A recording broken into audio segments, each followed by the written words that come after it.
Artisan Production.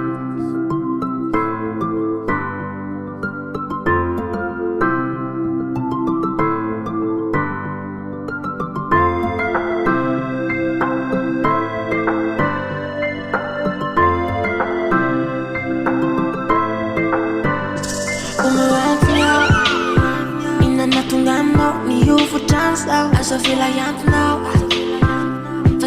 Fasatra nianilana Sandran mas venona lezi Der bazava tsy azoko lezy Balasana ataoko tsy mety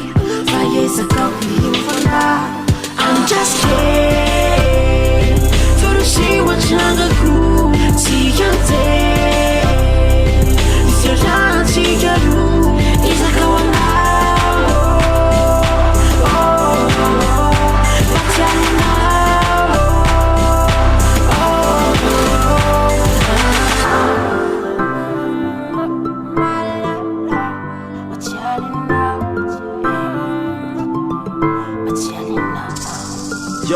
raha mivoady hoe zahanazy de izy ana neo anilany hoe tsy mbana tsiaro vizana fa matamana raha sendra mangatsika izy ny mpanome afanany torak'izay ko zara maizina izy ny taratra azavana sainginisy rehefa elany ela le loko fotsy natenaiko lasa menamena de gaga ny tena izy raha teo kolotsy ny teny fa mpanina ny tany ianya fa tsisy namary sa hoe zany rehefa laovy de efinana marary jaly fa mbatolory tanana le fitiavako anao mbola tsy niova tsisy mpanana tsy vitako nizotra rery an'le lalana tsy mahay mamaky eritreritra mety hoe zay ny tiny fa haiko tsara izy iny tsy mpandalo ana vahiny ka ndeha any metsiny fa mba fiangaviana re tsy aleo averina ny fahiny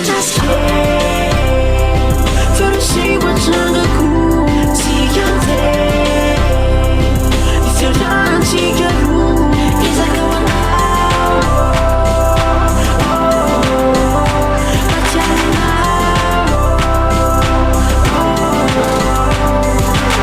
anao volana sesiko ny taona ianao tatoary tsapako fa niovaova foana tadidinao venefitsika roa mifampitony tsisy be tam'izany fa samy efa ampitona fahatongavanao raha za somary tara fotoana koa ny anjehana satria somary tery na teo azy izany fiarahana masahana raha resaka fititsika roa samy masahana mba tampoka lailovy zarinangatsika inona lay ampy ny fanzarinangatsika mba valore za fa azo dimarenina raha misy ny atsoko de za koa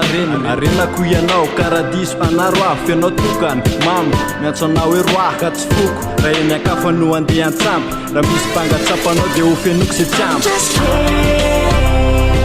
Torosiwa trangako